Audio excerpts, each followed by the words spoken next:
Hey there, good morning. Tony Porter, C&D TV, and I'm going over the fast action card by Payoff Pitch. I'm going to start from the top row, and you can see you have a 2d6 result. It's on the top left.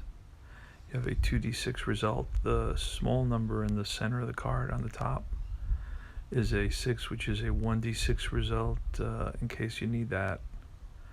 Then you have the percentage die, that's a 38, and that is within the potential wild pitch range.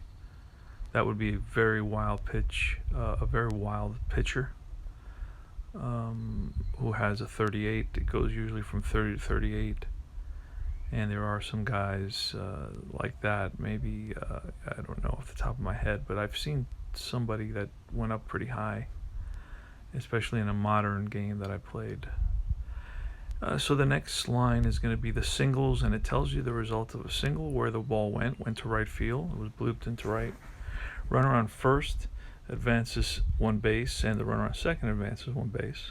Sometimes that varies. It will be advancing two bases, or it will be a question mark, which means choice. And that there's a couple of other videos on that information. The next one is the double, and the double is a drive down the line, right field, left field, meaning if he's a righty, he pulls it down the line. If he's a lefty, he pulls it down the line to the opposite, to the right field. Lefty goes to right, and the righty goes to left. And then runners advance two bases in this case. Sometimes runners score, or there's a choice opportunity as well. And for choice, just keep in mind it's the question mark, and you always want your faster runners to have that option. Particularly, it's beneficial if they're speedier, and you would check on the runner's speed number. And I think I have the hitter card tutorial that you can check out.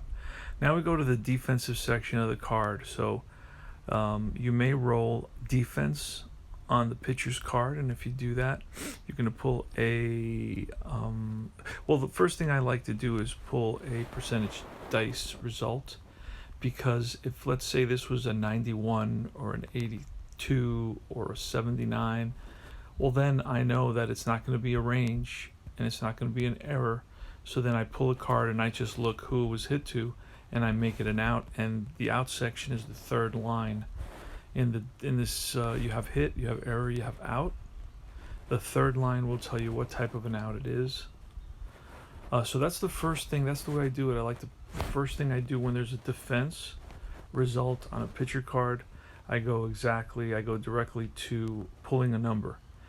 Now, let's say that number is a 1, 2, or 3, then I know it's automatically whatever comes up on the card. And on this card, it says error pitcher. So if it's let's say the lowest number on my ballpark card is a 20, well, I know 19 to 1 is going to be automatically, it's going to be either a range or an error depending on what it says on the card that I pull up. So then I'm going to pull this card, and here in the right side, it'll say error pitcher. And then I know it's an error on the pitcher, regardless of his ability. And then I'm going to obviously look on the second row, which says it's in the middle, because it says second base, shortstop, pitcher on the green line there.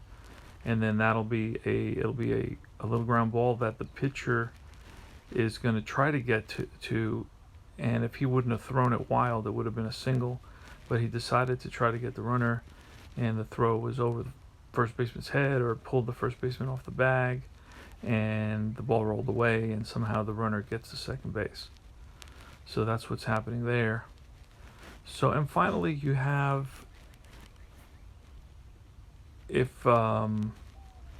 finally you have the hit.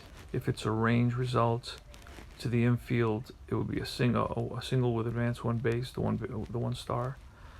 If it's a single to second base, shortstop, or pitcher, it's a single advance 1 base, and if it's to the outfield, it's going to be a range single, advance 2 bases. Finally, we get to the sacrifice at the bottom of the card. We get to the sacrifice bunt. We get to sacrifice bunt, and it's you look at the sacrifice bunt letter on the batter card.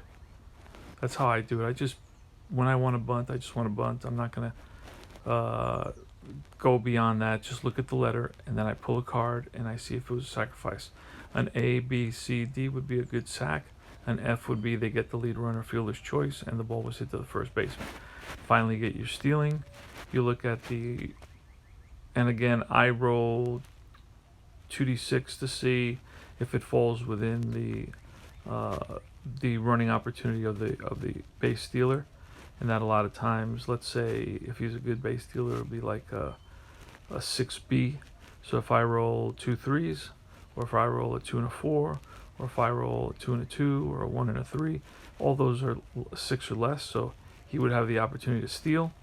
So then I would measure cross-reference the catcher's arm rating. I'm in the stealing section now. I would measure the catcher's throw rating plus the runner's speed, and then I would look at the chart on the game chart for base stealing, and it would give me exactly if the exchange is going to be excellent, very good, normal, or fair. The chart will tell me that, and then of course I'll pull a card. If it's in very good, he's safe.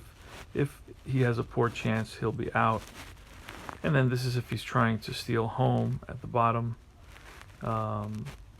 It gives you some information about that. I don't think I've ever tried to steal home. Generally, it's not really a good percentage. So that's about it. That's the fast action card. And if you have any questions, just reach out to me. Thanks for watching.